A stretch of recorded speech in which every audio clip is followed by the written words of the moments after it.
Hi, everybody. I'm going to give this a moment to catch up.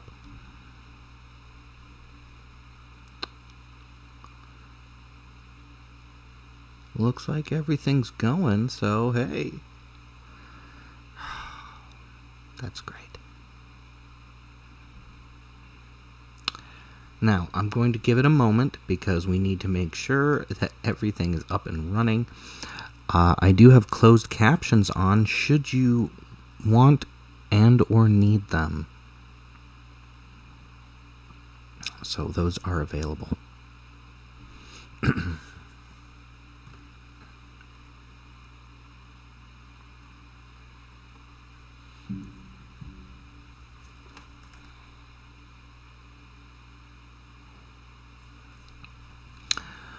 Alright, I am joining you right now on Twitch, YouTube, and Twitter. We are together for book night. We haven't had a book night in a little while. It is time to get back to the story. I've been having a whole lot of fun reading. I really enjoy being able to share my work with all of you. And I don't know. All I'm going to say is hopefully you have been enjoying it too.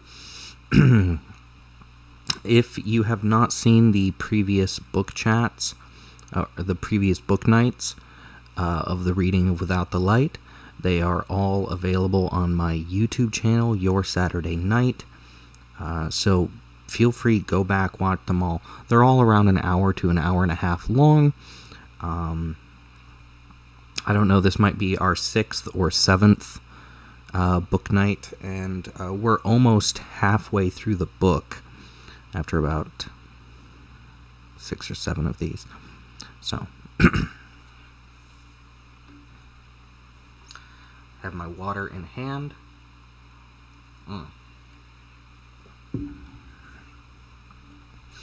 Need to stay hydrated. Do let me know if the sound is coming through okay. It should be. It looks like my sound levels are good from where I can see. So that is excellent. And it looks like the captions are all working. Also excellent. Have to check those things as we go along. Alright. A quick visual descriptor before we get going. I have long brown hair, though in this lighting it looks very, very dark. Glasses, I'm wearing a black shirt. We are not in the usual study area. We have actually moved over into the sitting room. Of course, in reality, we're just on the other side of the exact same room. But we are in the sitting area as opposed to the study and studio area where I normally join you from. And of course we have this wonderful dark room with some colored lights, some red and blue light. I don't know how it looks on screen, but I know I have red and blue lighting, and we're in a very dark room. I have the microphone right here next to me.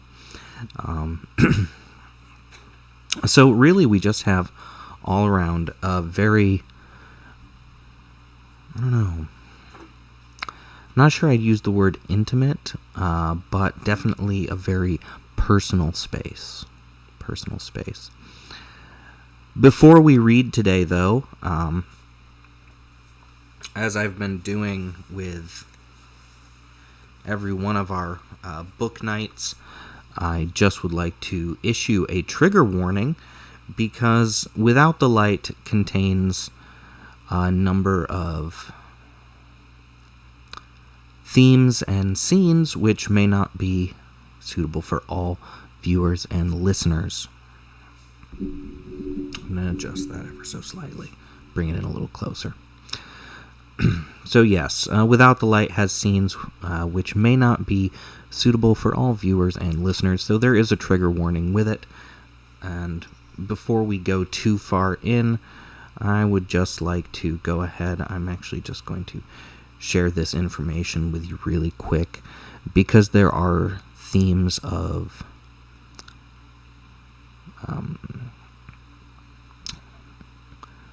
self-harm within the book. Therefore, if you need help, please reach out to the Prevention Lifeline number, which is on screen. And I believe that you can also go ahead and I think they now have a texting service as well as the ability to send anonymous messages on their website. But that is, I'm going to leave that up there for another moment before we roll along.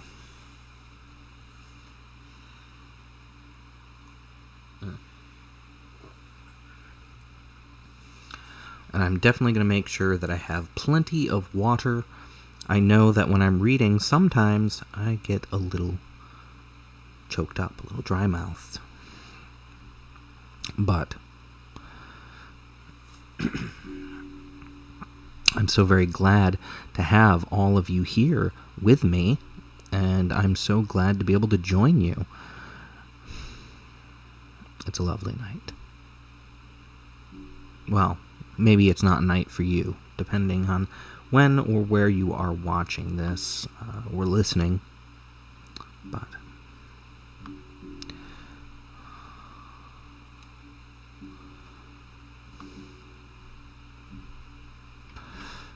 and I'm going to put something right in chat now.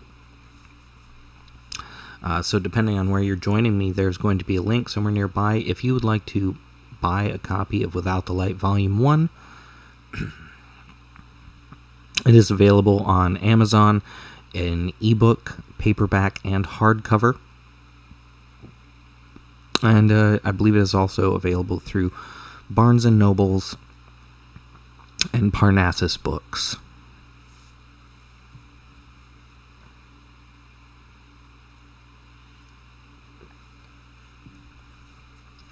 It's happening already. I already need the extra bit of water. We haven't even begun reading yet.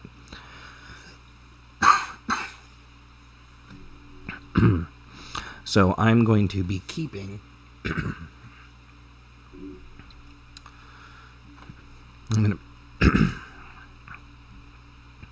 I'm going to try to keep the ability to mute myself very close by while we do this in case I have to cough or anything like that. I'll try not to do that into the microphone.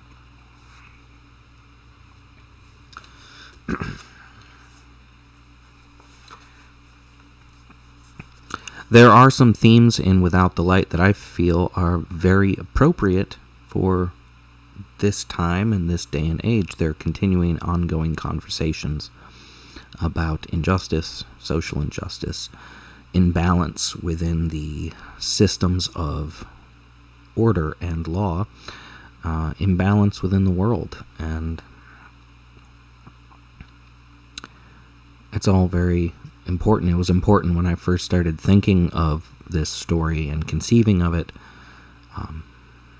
Around 2006, I believe, is the earliest date I can trace it back to. But when I first started conceiving of this story and building the mythology and the world and the characters back in 2006, everything that's come after that has been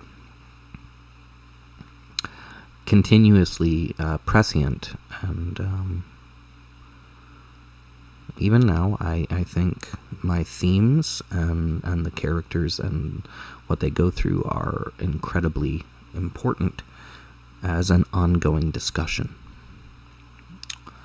Well, certainly a continuous ongoing discussion about many things that are very important, and they will continue to be so.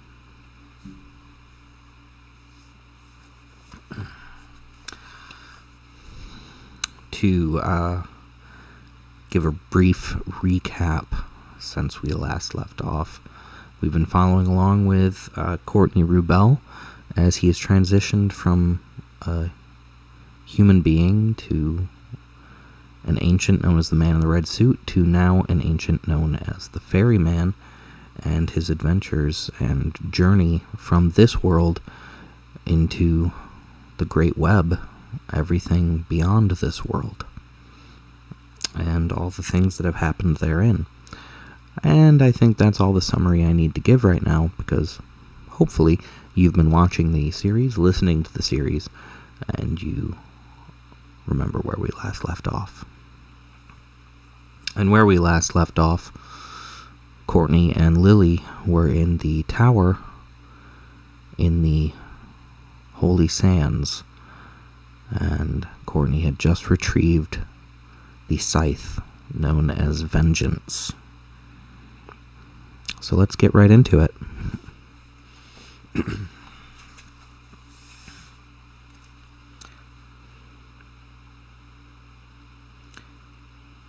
As I held the scythe up at my side, its dull blade seemed to dim the light, though maybe it was just its shadow. I dropped the scythe down the side, and it landed with a soft puff of sand. Then I helped Lily down to begin the climb. It took nearly as long to get down as it had to climb up, but we didn't take a rest this time around. Instead, Lily and I slept at the base of the tower. She was cuddled in next to me, and my arm was around her stomach. I felt the sting of dreams biting into my senses, and it was less than pleasant. I was staring in the mirror, my own body, dragging a razor across my skin. I wrote everything I felt on my flesh, so I would be marked with my sins.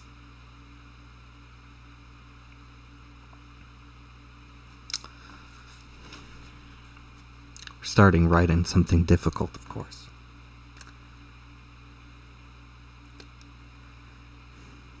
I'm going to skip a few lines. If you're interested in what they say, pick up the book.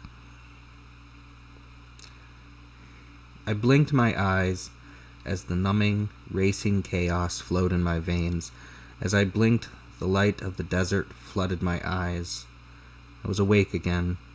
Lily had turned around and was stroking my lips. "What were you dreaming about?" she asked.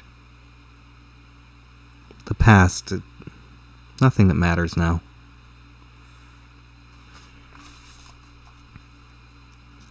"Was it someone else?" "No, it wasn't anyone else." She laughed. So did I, her hand playing with my hair. I helped her up and then picked the scythe up with my other hand. We walked along, her arm on my shoulder, mine on her. When we reached the river again, I threw the scythe in the boat. We worked together to pull the boat into the water and then climbed in. In no time, we were sailing down the river, heading back to the mortal world. I watched the changes in space and time with noted curiosity now. Not that it wasn't interesting before, but now I was more curious as to what was happening. How did the magic work? Was it even magic, or was it something more? The desire to learn and to find answers was building in me again, yet as the world changed and I found the boat in the mortal realm again, I pushed those thoughts aside. We had come out in the snows of World's Peak, and it was less than soothing. I got out of the boat and crouched down. Lily laughed and hopped on my shoulders, and I stood up, grabbing the scythe. I could feel the weight of the pain in the world, and it made my body ache. I gathered up my resources, and we began the walk to see the man in the red suit. It took several tries to gather speed, but after a moment the world was passing by. Arriving at the apartment door, I reached for the handle. I gripped the scythe tightly as the door swung open. Lily was holding my jacket as we walked in, and the candlelight flickered as we entered. The old gray bastard was sitting there, sipping at his wine expectantly, though his eyes squinted as he saw what I carried in my hand. He pulled out a cigarette, forgetting any polite offers, and lit the end. Puffing out thick smoke, he folded his legs and smiled. "Where did you get that?" He was mocking. the tower in the holy sands. I've come to put things right. He sipped at his wine again and swirled it around in the glass. So, do you plan to kill me? If I have to. Well, that would hardly be good for the balance, now would it? Killing me will only make the world worse, he said, still smirking at me. It was becoming angering the way he looked. I wanted to smack the smile from his face. Is your excess living worth losing your life? Is your slavery to the oaths worth killing over? You never killed anyone, except yourself. Do you really want to tarnish such a nice record? His words bit in. I wouldn't be turned into his puppet here, though. I was in control. Without the oath, we have no purpose.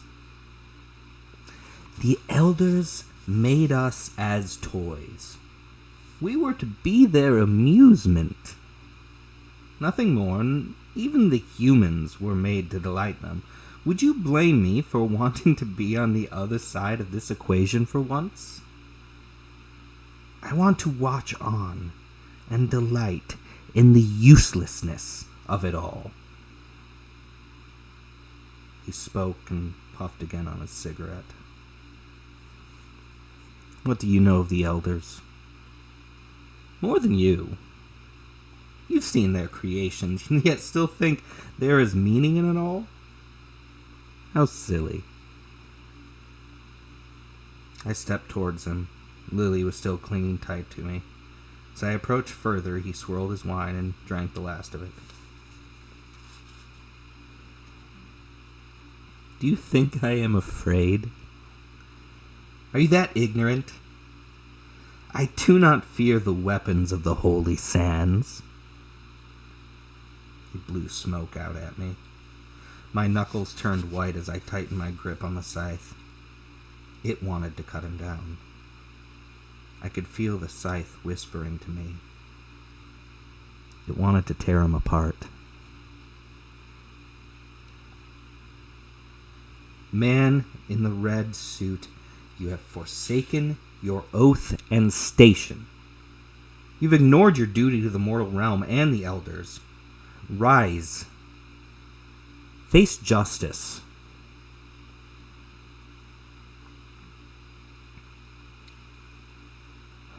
I didn't know where the words came from. They bubbled out of some unknown corner of my mind.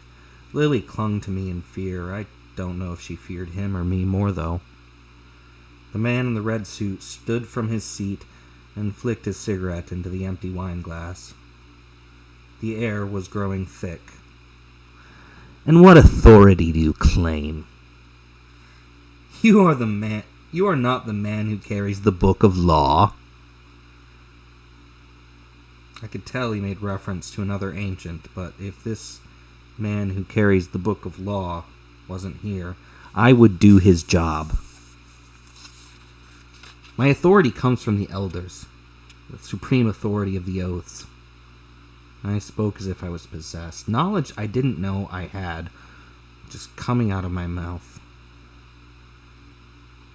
He would recognize his fault or face the consequences. Well then, ferryman, shall we do this properly? How? Do you want a duel? I don't trust him, Courtney. Please, let's go. Lily was pleading. Her voice was weak. The man in the red suit snorted, glanced at her. Yes, Courtney. You should just go. Listen to the girl. The sound of his voice enraged me, and as much as I cared about Lily, I had to end this now. I looked down at her and frowned. Lily, I'm sorry. I have to make this right. As I spoke, I felt something moving past me. Time was slowing, and I knew that red bastard had opened up his power. I tried. Heavens, did I try. I tried to stop it, but he was already moving past me when I realized what was happening. I lifted as fast as I could on the scythe to block his way, but it was too late. In a flash, he blinked out of sight, and both he and Lily were gone. As time caught up, the scythe chopped down on the floor, and I was left alone and to track the cheating red suit down. Should have listened to all the advice of the past, but it was too late now. The other Courtney had told me they would use emotion against me, but his words hadn't stuck well enough. Now he could be anywhere, and I didn't know what he would do to Lily. If he wanted to take away my advantage, this was the best way.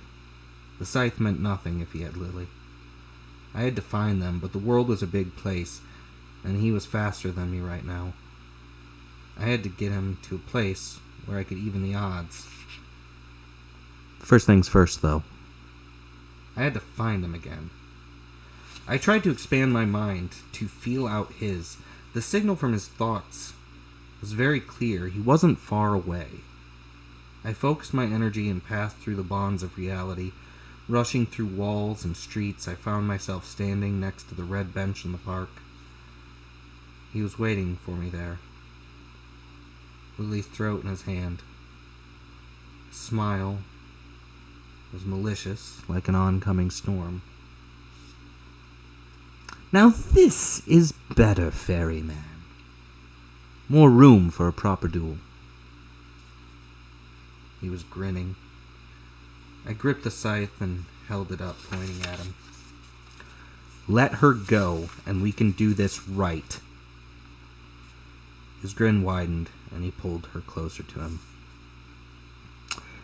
If I let the girlie go, you might try to kill me. Can't have that now, can we?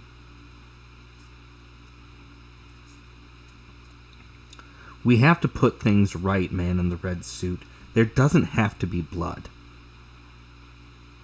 It was a last offer of mercy. But there will be blood. As he spoke, I could see tears in Lily's eyes. Don't do anything you will regret, Red. I already have. When I took the mantle of the ferryman, I gave up my chance to be happy, just so the web could be maintained. And for what? Then pass on your rings. Let me take you to the valley. Too late for that, ferryman. I have no humanity left. Nothing left to take me from here. Soon you won't be any different, just a husk. No soul left. Let me help you purge the human shadow from your withered shell. As he spoke, I tried to jump forward to stop him. The light escaped from his rings surrounding Lily, and I brought the scythe down towards his arm. I wouldn't let him hurt her. She was all I had. Time began to slow, and I tried to push faster on the scythe. His mouth turned into a cracked smile. He threw his arm forward. It was too late to stop myself as Lily moved into the path of my blade. The bastard had forced my hand into a place I never imagined going. The scythe did not cut her body. It was like breaking open a glow stick. A burst of light poured out. Her image waned. As the light faded, she was gone, and it was all my fault.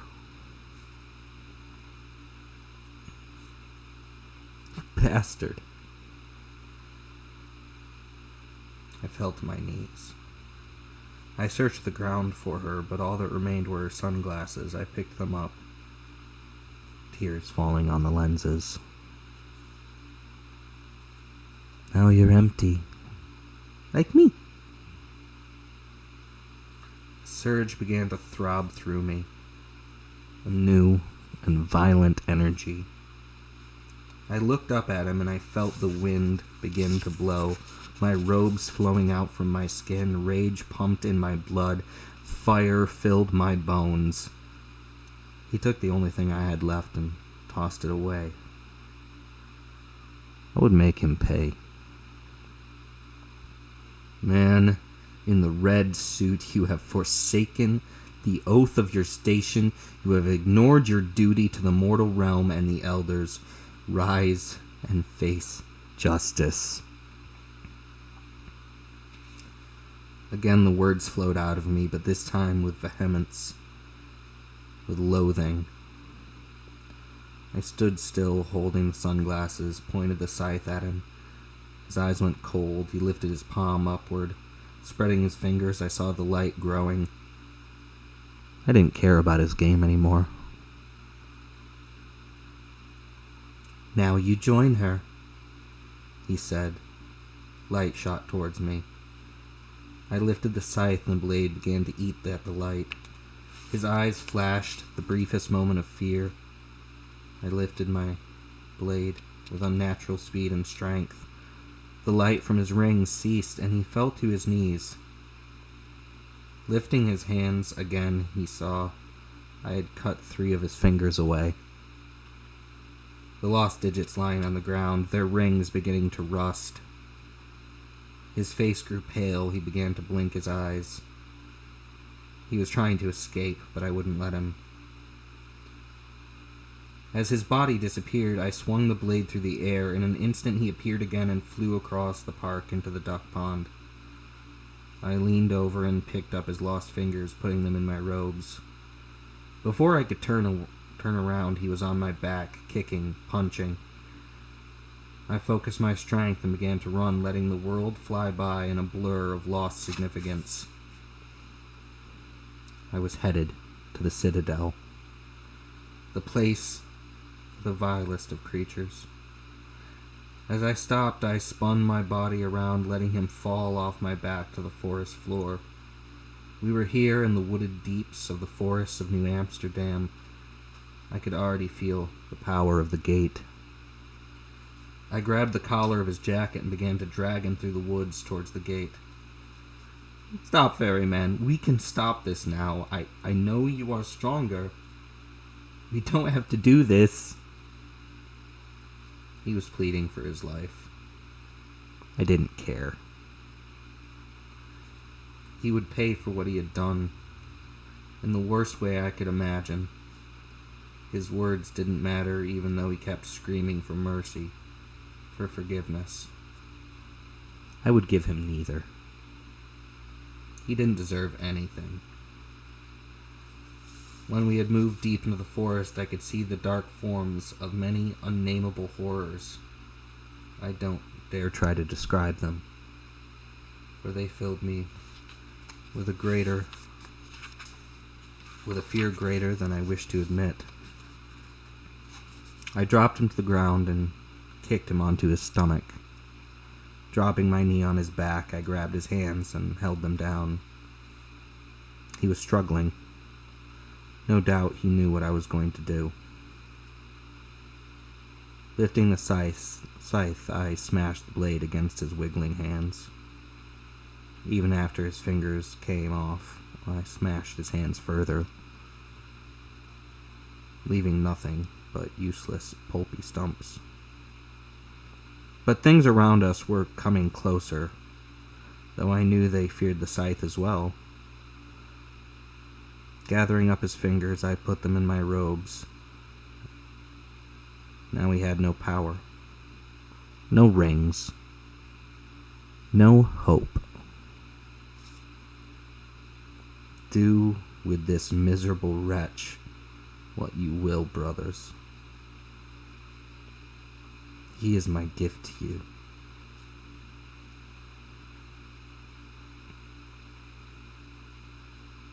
He is without the light.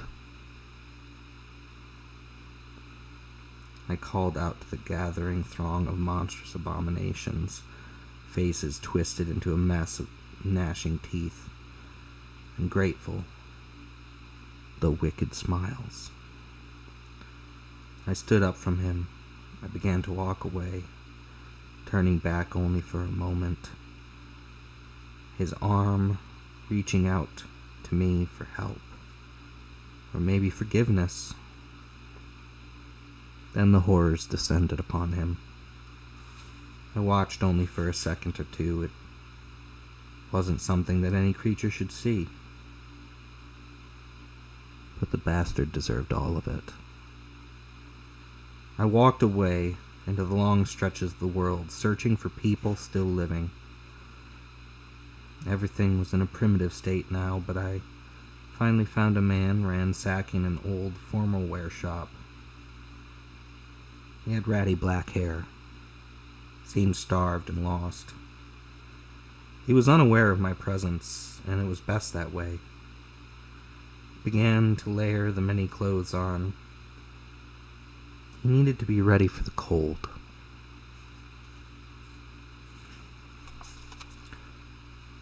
What if I offered you the promise of no more hunger, no more cold? I asked him. His head shot up, and when he saw me, he began to back away. What? What are you? I forgot I carried the scythe. Momentarily. My black hooded robe couldn't help the appearance. My name is of no consequence, but what I offer you is. If you accept, you'll never feel hunger or cold.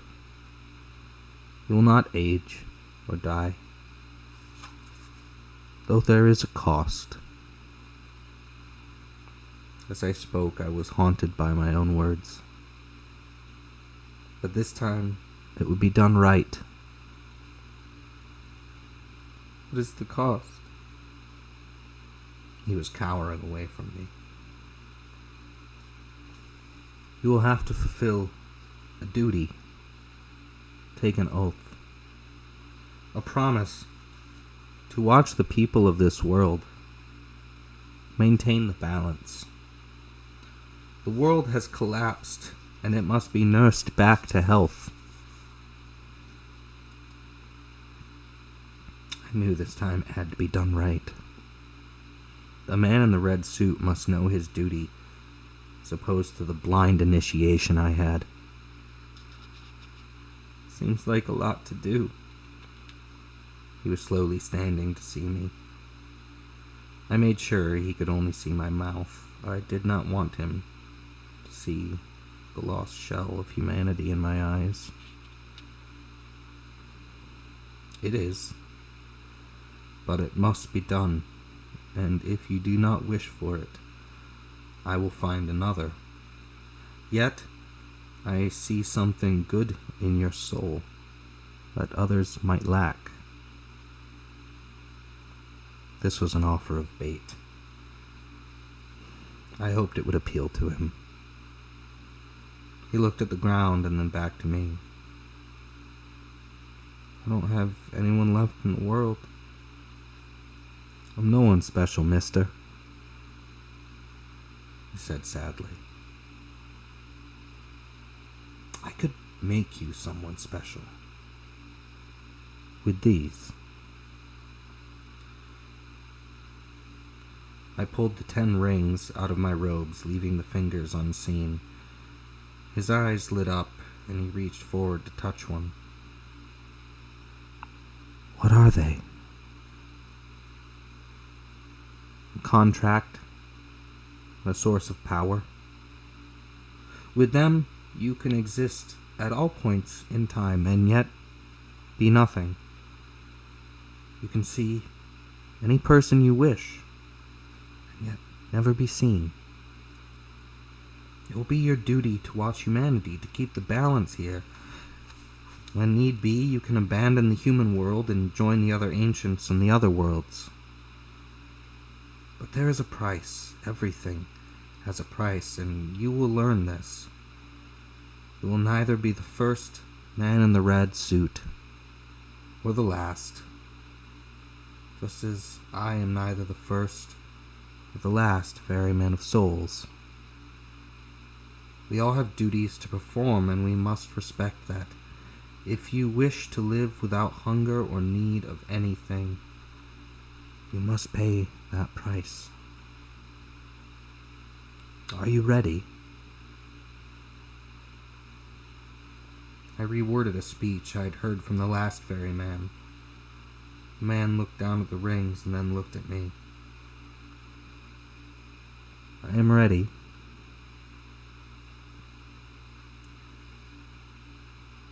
Then you accept the duties and the oath?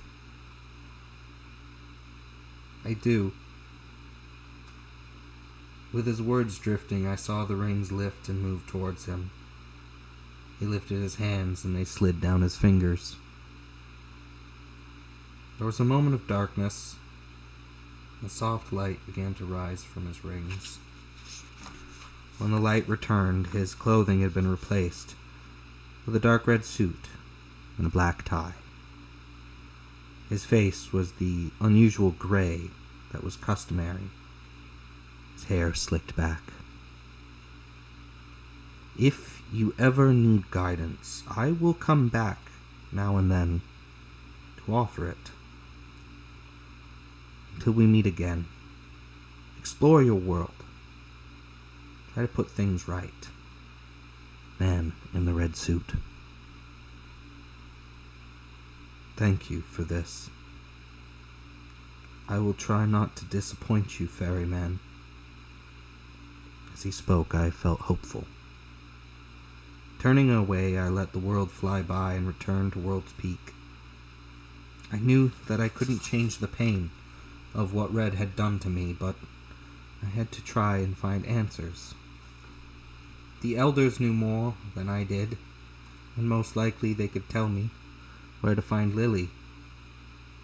I decided not to give up the scythe. It's too useful. I might need it again. With my mission finished here, I dragged the boat up the mountain to pass through the gate ahead. I wasn't afraid of its guardian anymore. I would pass him just as I passed the gray man, an Anunnaki. I had to go down the river and seek the elders. I needed answers. And there was so much left undone.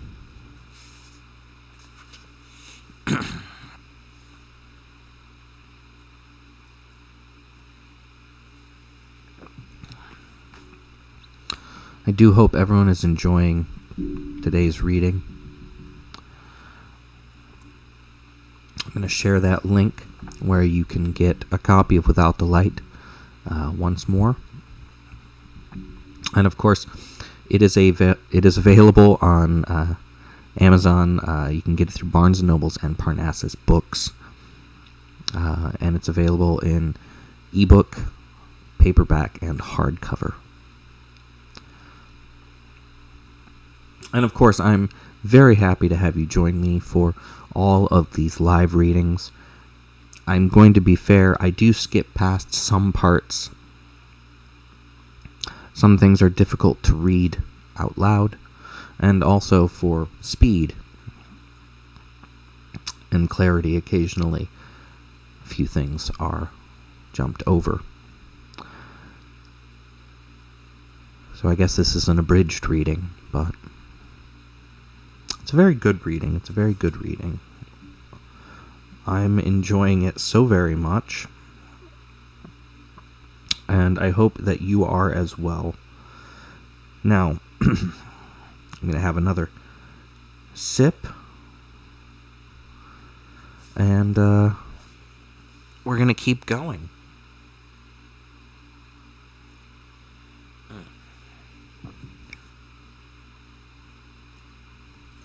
We are getting to an important turning point of the story soon.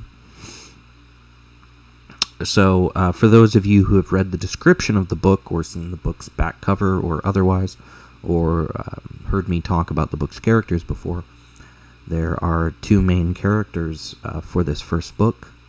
I mean, there's more than two main characters, but there are two primary characters, and very soon you're going to get to meet Cole, our other protagonist of sorts. And I would like to firmly state that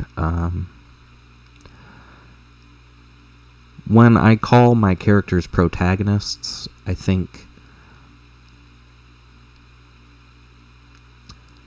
portions of that word can occasionally seem antiquated to me. And at the same time, I understand its usage. They're the characters you follow. The characters that work against them are antagonists, so it all makes sense. But if in hearing these stories, if in hearing the actions of the characters, you find aspects of what they do that you don't agree with, or that are distasteful, or that ethically seem wrong to you, that's entirely normal. These characters are not perfect people, and they should not be judged as if they are. I guess this is an important piece of context that I think should be applied to my entire story and many of the stories I write. You should not believe that a character you're presented with is the best person in the story just because they're the one that the story is about. Just as we should not presume that people we meet are completely good people. I'm not saying this to be cynical.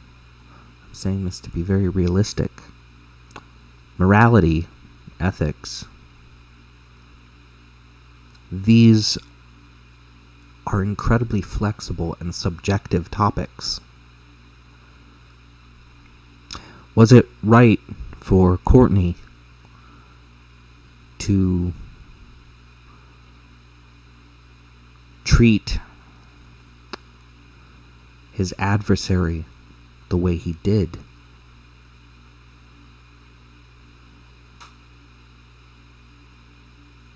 Was it wrong for him to feel the anger he did? Was it right for him to react immediately to that feeling of anger?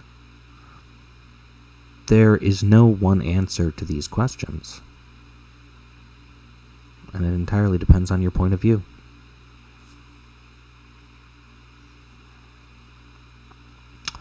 Now, we're going to go ahead and we're going to keep reading.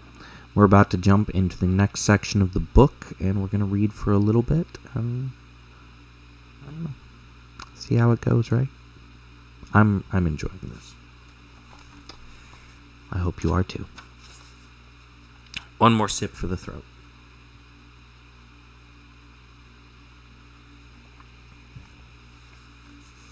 With this microphone here, what do you think? Maybe I should do some ASMR.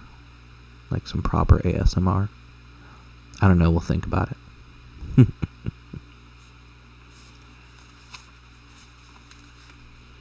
Oh, and for anyone who is listening, you got a title of the book name drop in the text a little bit ago. It's small and silly, but also very important. And I can't help but point it out. Part 8. No More Darkness. Climbing the mountain, I stared down at the sunglasses in my hand. They made me long for Lily. Her presence could make this snowy place seem like a heaven. I placed the glasses in my robe and continued upward, waiting for the guardian to try to stop me. There wasn't any chance for him now. I wouldn't just fall away when he blew his winds. I had to get back to the river, find the elders, and if I was lucky, find Lily again. I heard the voice whispering in the wind, but my thoughts distracted me from what it said. I said, "Turn back, ferryman," it whispered again. Sorry, but I can't. You know, duty and all that. The wind blew harder and the mountain grew cold. I kept walking, holding the scythe in front of me like an umbrella against the snow. I pressed forward. "Ferryman, you carry no souls. This is not your duty," the voice protested. "I go to see the elders. I must pass through the Kamashira." "Blow off." I scoffed at the guardian. It tried to blow me down, but I had new strength now. I continued walking until the wind started to fade and I could see the river. "Please turn back," the voice called. I didn't respond. I just dragged the boat into the water, climbed in, sailed through the gate and into the next world. Following the map that Lily had grabbed, I sailed farther down the river than I ever tried before. As I passed beyond the myriad of landscapes, I began to pass by an enormous white stone temple and pyramid. The map called it the Last Redemption. The next stop would be the Library of the Elders. It was made of the same white stone as the Last Redemption. It was shaped like a dome, surrounded by pointed towers. I pulled the boat to the docking post and tied the line up. There were giant stairs leading up to a massive arched door. I was reminded of the halls in the tower. There were no people anywhere to be seen, and it was a lonely trip up the stairs. Arriving at the door, I ran my hand over the strange carved surface. Though they were hard to see at a distance, the door was clearly covered in strange glyphs from some ancient language. They were arranged in vertical rows and covered the entire face of each door. Pushing against the mammoth construct, it opened with more ease than I imagined it would. The titanic room beyond was well lit from a decorative circular stained glass window on the top of the dome. Candles lined the walls, and books filled all the spaces that candles did not. There were several multi-storied bookshelves in the room, with stairs and ladders to give access to the highest shelves. A table in the middle of the room was occupied by two solitary, white-robed figures. The table itself was covered in sand. There was an elderly, long-haired man, his white hood pulled back to let his hair do what it wanted. The other was a young woman with silver-colored hair arranged in a long braid. Her hair was coiled beside her, and it must have been over 20 or more feet long. Without raising his head, the old man motioned me to the table. I sat at the end where both could see me and waited for someone to speak. "How was your quest, Courtney?" the old man asked in a soft voice.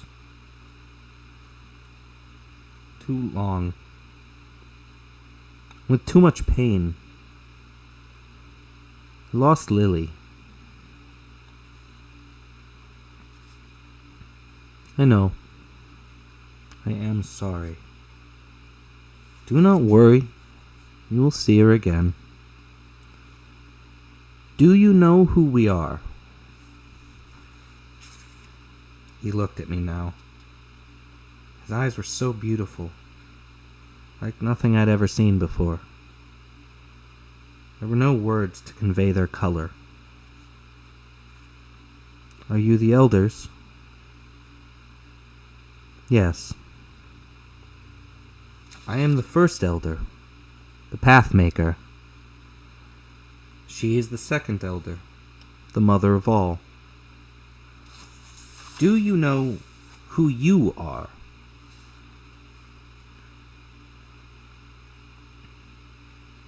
I didn't know how to answer his question. I wasn't sure who I was. I used to be Courtney Rubel. Then I was the man in the red suit. Now I am the ferryman. Those are only temporary states, Courtney. My name before all of this came around was Pharaoh. But no one cares about that anymore. The ancients, others, demons, mortals, usually call me a god.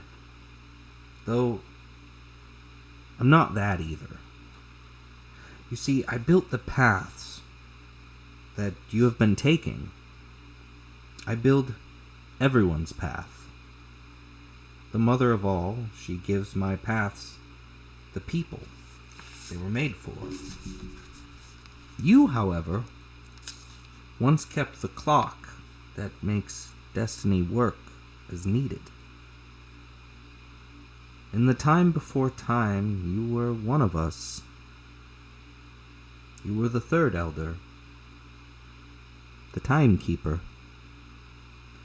Yet, when the first of our creations began a war, we intervened. The ones that remained alive were given the choice to take an oath, govern over a new web of worlds we would make. Those that accepted became the ancients. Those who didn't became others, demons. We honored their choices, gave them realms and worlds of their own.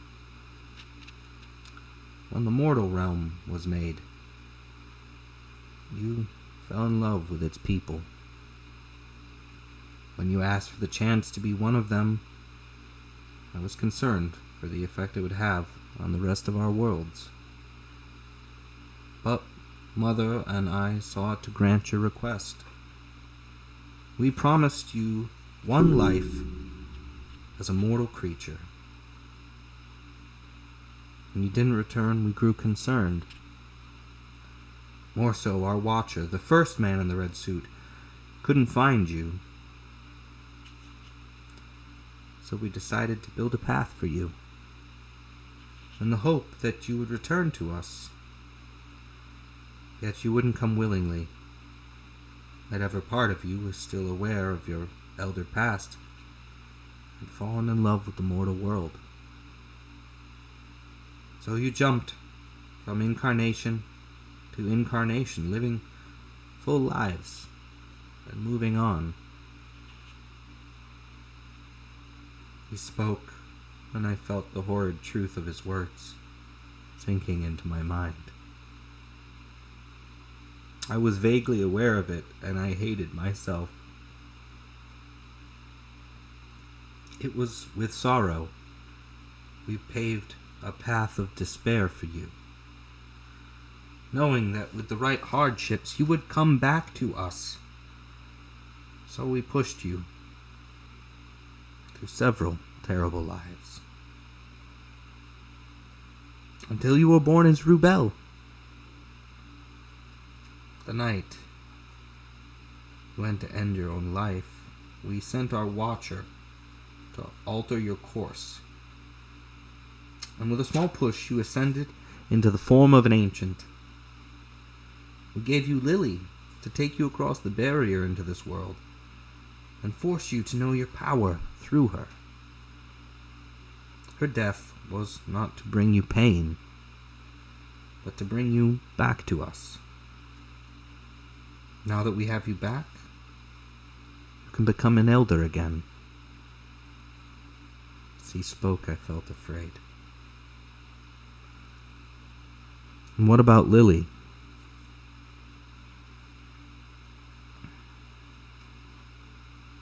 You can bring her back if she will keep you happy.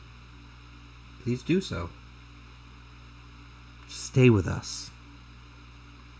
Complete the Trinity of Elders again. I search my mind for the right thing to do. Who will be the ferryman if I rejoin you?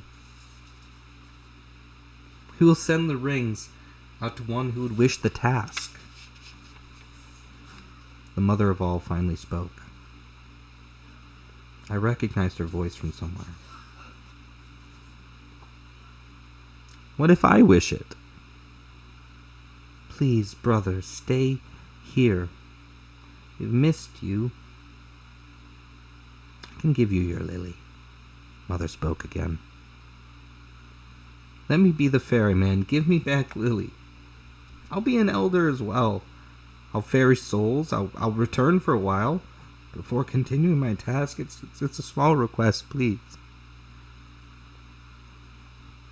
Courtney, you have been away so long. Let's not play these games anymore. Pathmaker sounded sad. We were a family once, I could feel it. Brother, sister, please. The life of the ferryman is thankless and hard, but it is harder still to stay here for all time. With my Lily and the job of the ferryman, I would be happy again. And to thank you, I would perform both roles, please, Pharaoh. They looked at each other with a distant gaze and looked at me. Then after your next journey, you must return here and be our brother again. Mother and the Pathmaker nodded. And Lily? They pointed towards the giant doors, and as I turned, I saw her standing there in her yellow dress. Her hands were folded together. She looked happy to see me. Thank you, my brother and sister. I stood up. Lily ran across the room to hold me. I ran to meet her. As we grabbed onto each other, she leaned in. Bliss interrupted by a cough from Pharaoh, the Pathmaker. I turned to see him standing by us, his hand holding out a silver pocket watch. It had no engravings or marks on it. As I took it, a long silver chain trailed along beside it. When the watch chimes, it will tell you that you are needed here in the library. I nodded, opening it in my hand. The standard clock face remained the same, save a fourth hand that counted decades. It was a beautiful watch. I was glad to have the time it gave me. Thank you. Mother and I will be waiting for you. Enjoy yourself, timekeeper. Take care of Lily. He smacked my shoulder.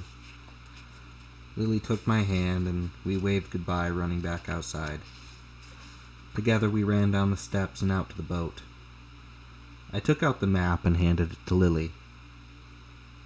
Where to? I asked as I helped her into her seat.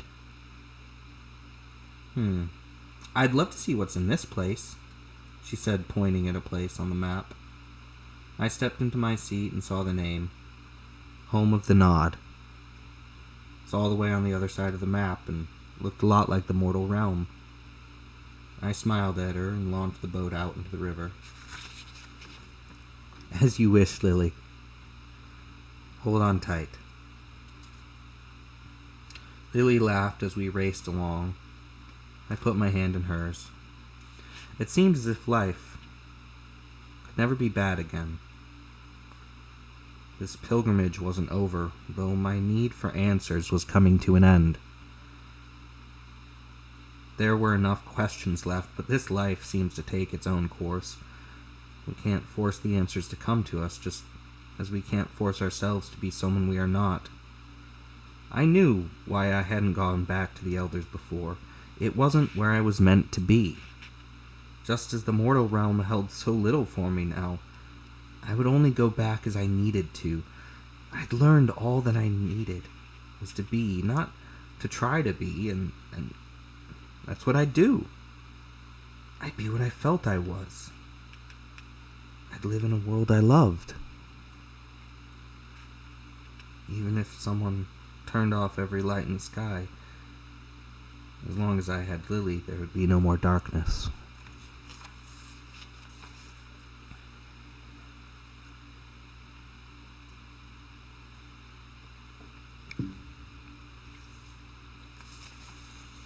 Change of scene.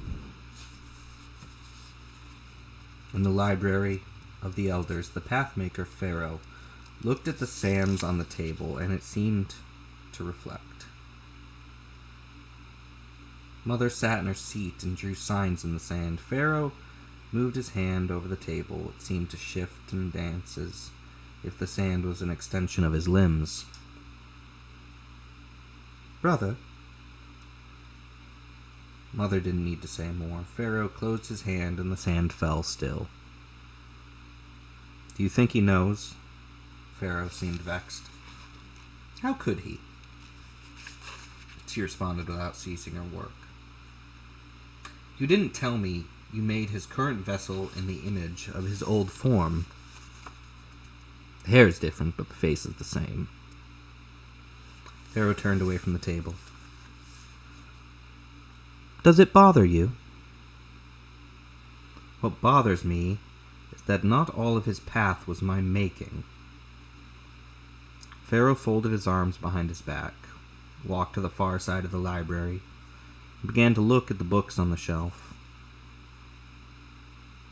"That is not the only path that has faltered."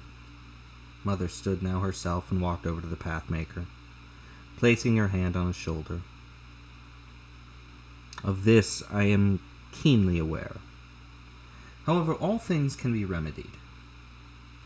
Pharaoh uncrossed his arm and pulled a book from the shelf. He turned to a page inside it where the image of 3 beings stood around an altar. On the center of the altar was the image of a serpent with many wings, coiled and ready to strike. "Where is your mind?" Mother frowned. "I worry that I have made an error somewhere, but I cannot think of where." Pharaoh closed the book and placed it back on the shelf. He folded his arms again and walked back to the table. The empty seat at the table was troubling to his mind, and as he looked at the sands on the table next to the seat, he grew more vexed.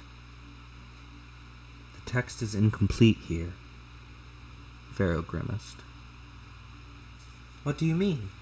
Mother asked as she walked over to join him. "Time has not been defined. It seems to be divided, though. Look."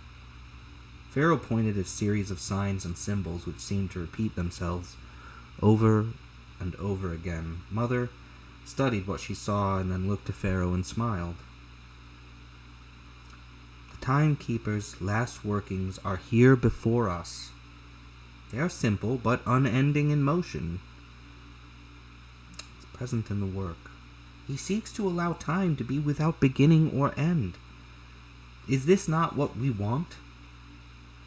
She saw something he did not, and as Pharaoh dropped his arms to his sides, he wandered back to his seat. The Dew had work to resume, and it was all they could do. "He will be back." Mother was confident, and that soothed Pharaoh slightly. The elders would not be broken, even though they could not see from where they sat. The text, once written in the sand by the timekeeper, was slowly changing. The subtle difference in each passing moment was the slow erasure of the tiniest of segments of the lines with which the signs were disappearing.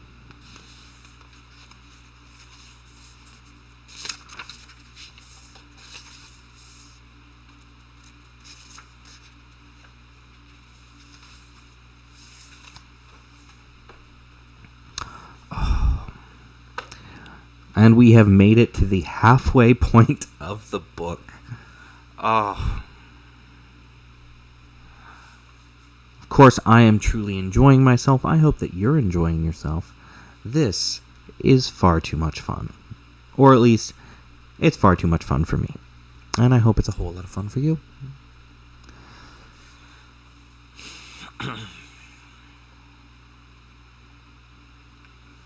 Now, we reached that midpoint a lot sooner than I thought we would. What I'm going to do, though, is I'm going to tell you that Part 9 is called The Citadeline. But I'm actually going to be ending our show early tonight because I think that The Citadeline, due to its length, should be its own show. So the next book night we have, I will get into reading Part 9, The Citadeline, but I guess I have to at least share this much, just so that you can see. We are actually halfway through the book. This is wonderful, because I managed to get it just right, so that when we change characters, it's actually, like, in the middle. It's right in the middle. I'm personally kind of proud of that. Just not the easiest thing to do when it comes to planning, plotting, formatting, story writing, and getting everything that you want in there.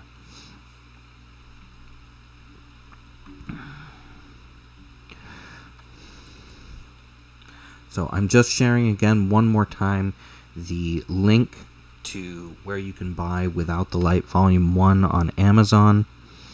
And what I'm going to do is I'm going to be putting this up again because, of course, it is a topic of discussion during Without the Light. I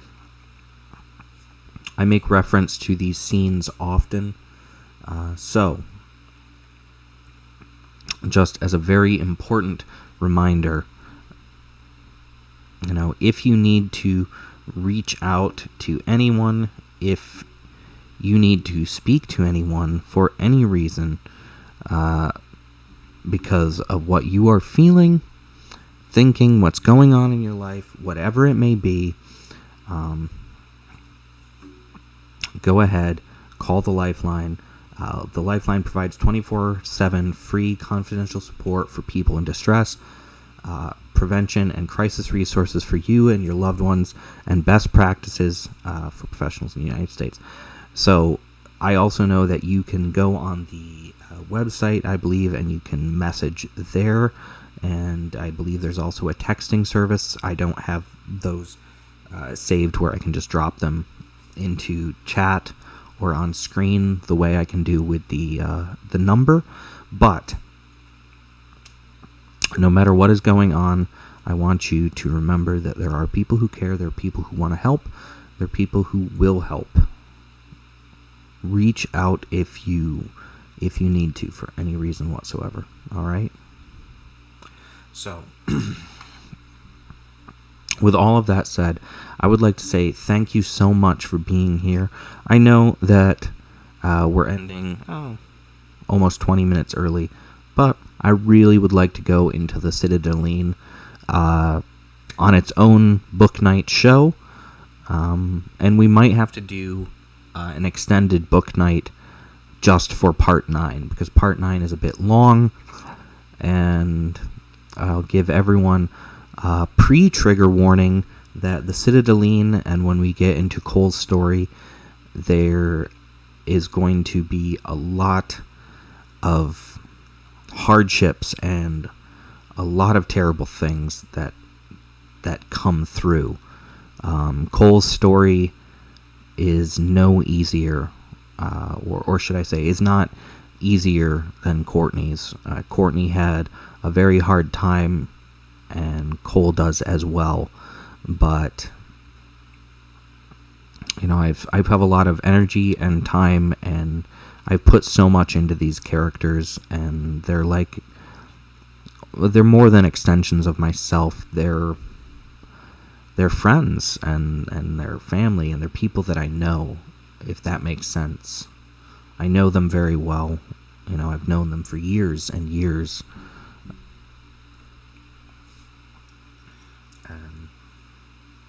I think that's the best way to really describe that. Cole and Courtney, I've known them now for many, many years. I've known Lily for many, many years. The Pathmaker and the mother of all. I've known them for many years. And, of course, Genevieve and Alex and the man in the red suit and the ferryman. And there's more characters coming, but these are characters that I've spent so many years with, getting to know their lives, getting to know the way they act, the way they think. And in the beginning, when I started writing the stories, they were just extensions of me and my experiences. And as time has gone on, they've developed into entire beings, lives of their own. And that's just something amazing that can happen with writing. So, thank you all so much for being here tonight. Thank you for joining me for these book nights. Now, a couple quick things before I get going. Just going to look at my calendar. So, next Saturday is the next art workshop, The Art of Feeling. You can sign up for that through Eventbrite. And of course, obviously, I've been sharing links to those previous videos and on social media. But you can sign up to that. That's next Saturday. I honestly can't say. We might, maybe... it's a hard thing to say. Because it's the art workshop, we might do some reading later on, or maybe we'll do an art night, depending. So I'll let you know more about what we're going to be doing next Saturday. But from 11 a.m. to 2 p.m. Eastern Time is The Art of Feeling, and you can sign up through Eventbrite. And of course, next Sunday is my birthday. So next weekend, big weekend.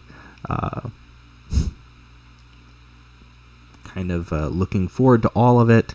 It's all very exciting. The art workshop has been tremendous fun to do. I always enjoy these stream nights, whether I'm reading or painting, whatever it might be. I always really enjoy it. So thank you again. I'm just going to sign off, though, now. This has been going on for a bit. Take care. Be excellent. And I'll see you all again real soon, okay? Bye, everybody.